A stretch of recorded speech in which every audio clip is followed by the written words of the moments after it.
Hey everybody, this is Moonbase Alpha. Thanks for watching. So, yeah, this is my M1, and I tell you what, just right off the bat, I want to just say, look, I've got a lot of really great rifles, a lot of really cool modern produced stuff. I've got a Galil Ace, a IWI Tavor, a SIG MCX, SIG 556XI. The list goes on and on.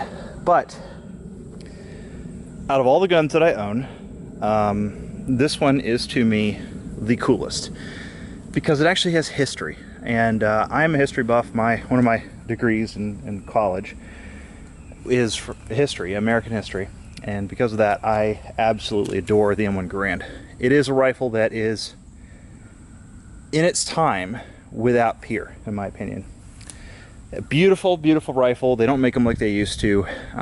These things are super, super cool. And I have one because, in my opinion, if you're a gun guy, every red-blooded American needs to own one. And it's kind of like 1911s. I don't care if you like Glocks, that's fine. But if you're a gun guy, you should own a 1911 at least once in your life. Same goes with a Garand. If you don't keep it in your collection, at least have it, shoot it, see what it's all about. Because this is a piece of Americana. And it's like, you know, the 1969 Dodge Challenger, or an old Mustang Fastback, or something like that. You know, an old Boss, or Shelby Cobras and things like that. This is a piece of Americana.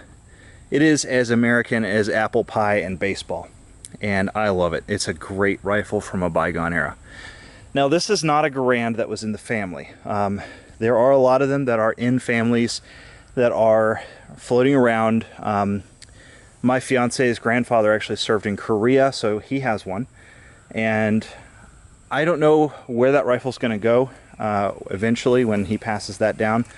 I don't know if it's going to go to my fiance or if it's going to go to one of her cousins. I would very much like to petition for it to come into our family because I am honestly the only shooter in the family. I certainly love the Garand and appreciate it for its history, but you know, I understand if he wants to pass it on to somebody else. It's not going to bother me. This one actually, like I said, not in the family. It is a pickup that I got off a gun broker. I've owned a couple of Garands in the past, and I regrettably had to sell the other two that I had. I had a 1941 Springfield, and I also had I want to say it was a 53 Harrington and Richardson. And the H&R was a beautiful gun, just gorgeous, in perfect condition. It had been re-arsenaled by the CMP, that's what I'm thinking of, Civilian Marksmanship Program. I'm thinking of the CNR, Carry-On Relic. So I sold those actually to buy some equipment for my business, and I regretted it ever since. I finally was able to add another Garand to my collection once I was able to get everything kind of squared away on the business front. And so this one here is to stay with me permanently. And it is a absolutely beautiful rifle. This one here I believe is a 1949. It's a Springfield Armory. And it is chambered, of course, in 30-06, the Venerable. A couple things I want to discuss about the rifle before we get going here. 30-06 is kind of a misleading chambering for these because they really need to be shooting something of the same spec or, of course, surplus M2 ball. M2 is a specific loading. It's 150 grains, and there's a particular pressure curve that it operates at to safely operate the M1 Garand. Now, today's bolt-action 30-06 rifles, and even past older, 1903 Springfields, 1917 Enfields, those could use more high-powered 30-06 ammunition without any problem.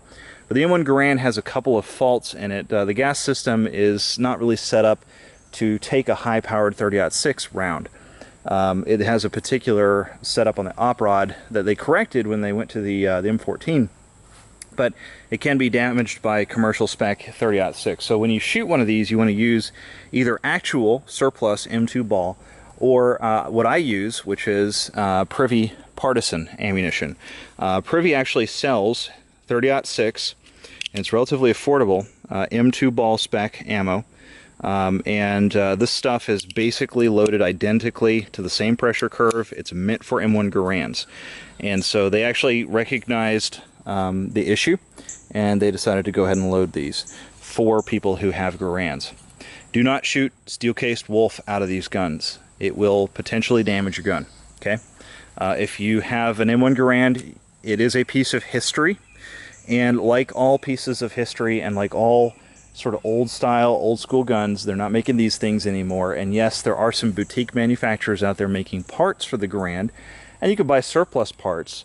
But at the end of the day, there is only a finite amount of these rifles out there. And for the preservation of the history of this rifle, which is so noble and so honorable, I think we all owe it to ourselves as a shooting community to take care of these rifles. This rifle here represents the last, one of the last great fights that we've had in the nation. And this rifle served with a lot of people who were better than me when they stormed the shores of Normandy. And you know, I've seen a lot of videos and a lot of footage, and I've spoken to a lot of people who were there, even on both sides. We've got a good family friend who's very, very old. He served in the Luftwaffe, and it's a painful memory, but it needs to live on, because that's how we prevent those kind of things from happening in the future. Okay? So, as shooters, we need to understand that this is a piece of history. There is a reason why this rifle hangs in my study. I feel very strongly about that, and it's part of the reason why I've started actually hanging up rifles that have historical significance in my study. It makes me very humbled to have this in my collection. Anyway, let's talk about a few specifics about the Garand, okay? It is, like I said, a 30-06 chambering, 8 rounds in block clip. So like I showed you, this thing right here, it is not the only rifle to do this. There are several others. There are like Carcanos and a few other miscellaneous like miniature carbines and things like that. But this is the most famous of all the rifles that have ejecting clips. Of course, the Garand Ping is known by a lot of people. If you've ever watched any World War II movie, you know about the Ping. And if you've ever played any Call of Duty games, the original Call of Duty, like I played when I was a kid, that's about the only Call of Duty games I really enjoyed. The original ones were fantastic that Infinity Ward did, and then they just got, like, stupid. Yeah, so you know about the Ping. They're a little difficult to top off. There are ways to do it. If you look on YouTube, you'll probably find some people who will show you how to top off an M1 Garand without ejecting the clip. You can, of course, eject the clip when you are not entirely empty with it and put a new one in, but your empties, and well, I'm sorry, not your empties, but your brass and your bullets are going to go all over the place, okay? It's a relatively powerful round, even despite the fact that this is downloaded in M2. It's roughly akin to a warm 308. Ordinarily, a 30-06 is going to give you a slight boost over 308 anyway, but this is still a pretty warm round for a 30 cal projectile. It's more than capable of being perfectly lethal. A very, very powerful round compared to today's modern 5.56. Some would say too powerful. Ballistically, the internal ballistics are not particularly great on 30 cal high velocity and high power rifle rounds like this. They got a tendency to pass straight through things. However, it does do quite a lot of damage to armor, and it can go through light armor, vehicle doors, gas blocks, engine blocks. It can go through pretty much anything, and you know, if you shoot, there are particular armor piercing loads for this rifle that are available, surplus armor piercing rounds for this, that are quite powerful. In fact, there's a special categorization, it's level 4, that you need to defeat that kind of round if you are using body armor to try and protect yourself from it. So it's a very powerful round, quite a good rifle in that respect. So let's talk a little bit about the battery of arms. I'm kind of a little awkward here behind the camera, but I'll show you more or less how this thing works. There is a magazine inside the rifle, and that is charged by a in-block clip. To load this thing, what you're going to do is pull the bolt all the way to the rear. You'll see there's a follower here that pushes up automatically, and that engages the bolt hold open. When you put a clip in here, that's going to fall down, and the magazine will be loaded. This clip goes in. You want to take care not to get your thumb in there, otherwise you'll get the notorious Garand thumb. And generally what's going to happen is these are going to stay sort of semi-locked open like this. What you got to do is then nudge it forward and it'll chamber the first round. You can actually pull this back and see it is chambered. Okay. The safety is in the trigger guard here. A lot of people dislike that, but I don't have a problem with it at all. Actually, it's very intuitive to me. And of course the sights are notoriously good on these rifles too. They got a nice little peep in the back, fully adjustable windage and elevation, and of course they've got a windage adjustable front sight up here too. So quite nice. And these have bayonet lugs. If you want to, you can put a bayonet on this. That is the only feature on these that could be considered, that could put it into the so-called assault weapon category. Otherwise, these are featureless. They have no flash hider. They have no external box magazine. In fact, generally speaking, these are not even, because they have only 8 rounds, not regulated in most places. So if you live in a state where you can't have a detachable magazine or a pistol grip or a foldable collapsing stock or a flash hider, the M1 Garand is actually kind of a great rifle for you. Californians love these things. Marylanders love these things. People in New York love these things. I don't know whether or not it has to stay within the state or come from a person in the state, but these things are fantastic rifles for you guys who are in, unfortunately, surf states. And it's really unfortunate. It sucks, but it is thus. So unloading the rifle, if you want to come up here, what you'll do is you'll draw this to the rear. And in this case, what I'm going to do is take this round here, because I don't want it to go everywhere. And there's a little button here on the side of the receiver. We're going to press that, and the clip will come right back up. I'm going to make sure it's locked open. If you want to close this without putting any rounds in it, you'll come back here. And what I usually do is I'll take the flat portion of my hand, like I'm doing a karate chop, put it on the charging handle, push this down, and ease this forward. You don't want to let the thing slam home if there's no brass in there, because it head spaces off the front of the locking lugs there, and you don't want to damage it. So in this case, you're left with 7 rounds here in a clip. And by the way, this is an actual clip. This is not a magazine. And then you can just put the 8th one back in there, and you're off to the races. When they have 8 rounds in the in-block clips, they are very sturdy. They will not deform. They won't fall out. They're spring-loaded basically, and they're very easy to work with. You can put a couple of these in your pocket and you're off to the races. At the end of the day, excuse me, I don't find that I'm disadvantaged in any way by having just a few clips as opposed to magazines. In fact, these are actually very, very fast to reload. You guys who are, again, politicians who think that for some reason limiting rounds count is a good idea. First off, people typically go, if their rounds count limited, they'll buy the most powerful rifle they can get. And secondly, they'll learn how to get good with rifles like these. And you'll notice, I'm not the greatest person reloading an M1 Garand, but I'm competent. And somebody who gets really good with this, pretty scary actually. It's just as effective as having a magazine, if not faster, because in a lot of respects you don't have to deal with mags. These will pop out the front, and when they're done, and you don't have to worry about unloading the gun. You don't worry about retaining magazines. You don't worry about any of that stuff. You just slap a new one in it and you're good to go. Clips, by the way, are available.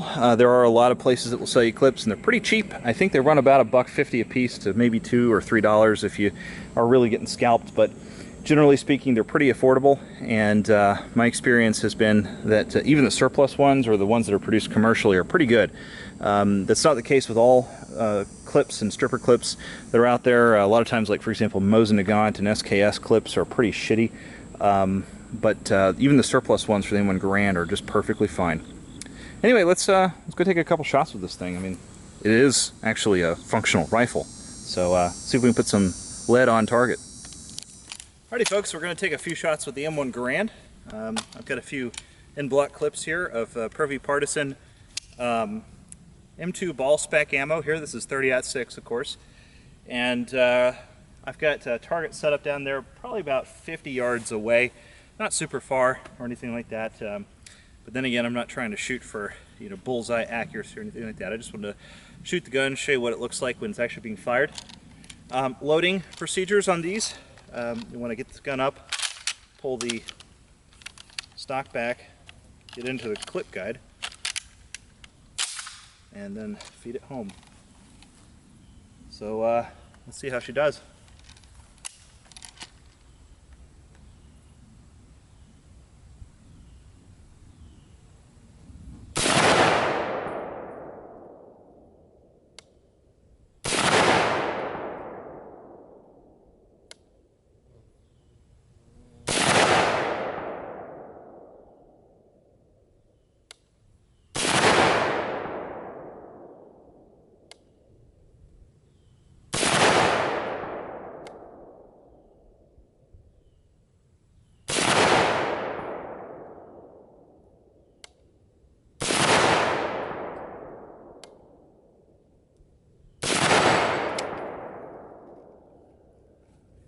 I love that.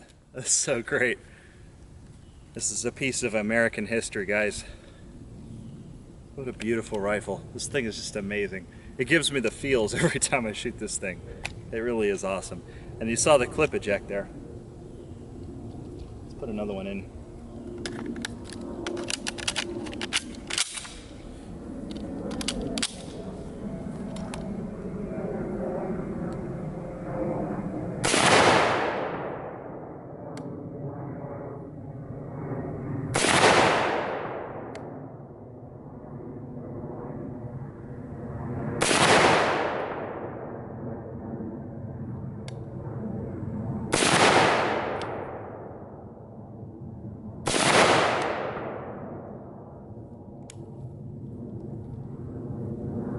Sweat out of my eyes. Oh, here, we're extra cool now.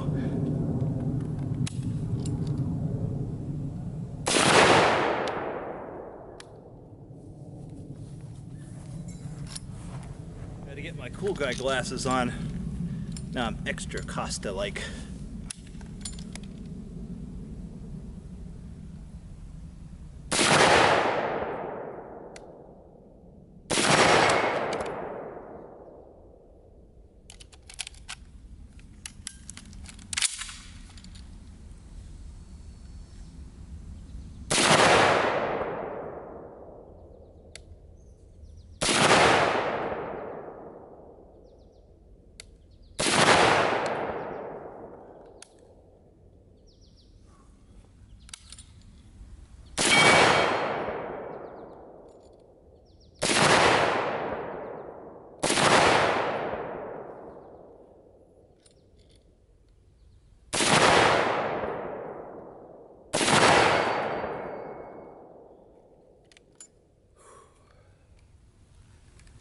I love this thing. It's such a good rifle. I can understand why the GIs love this thing. It is just a gorgeous, gorgeous rifle. And really from a shooting perspective, I love the fact that there's a nice handguard up here. If you, for whatever reason, have to hold a little further forward. I mean, not that it really makes much of a difference what I think of it. It's just a beautiful piece of history. Gorgeous wood stocks on these things. They're built like tanks. And they're just so cool. I love these things. Let's have a look downrange.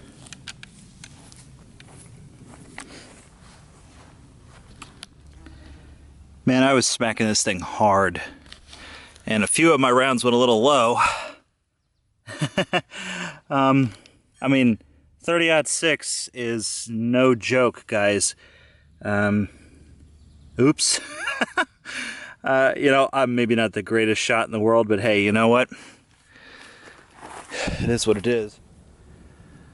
So annoyingly, guys, I'm gonna have to cut it short for the day. I wanted to shoot a little bit more and put a little bit more on camera, but I can't. My nosy neighbor just drove through. You know, I'm on my piece of property here. I've got a good backstop. It's all solid. I've got a decent target. I'm wearing proper protection. It's the middle of the day. It's you know, about 1:24, and so I'm not shooting like at dusk or dawn. I'm not trying to disturb my neighbors. In fact, I'm purposely making sure that you know, frankly, there's very few people around to hear me. But despite that, you know, they're threatening to call the police on me. So you know what? Unfortunately, I'm just gonna have to cut it short. You know, I wanted to come out here and enjoy a piece of American history. with my M1 Garand, and unfortunately just not going to happen. Uh-oh, that might be the police now.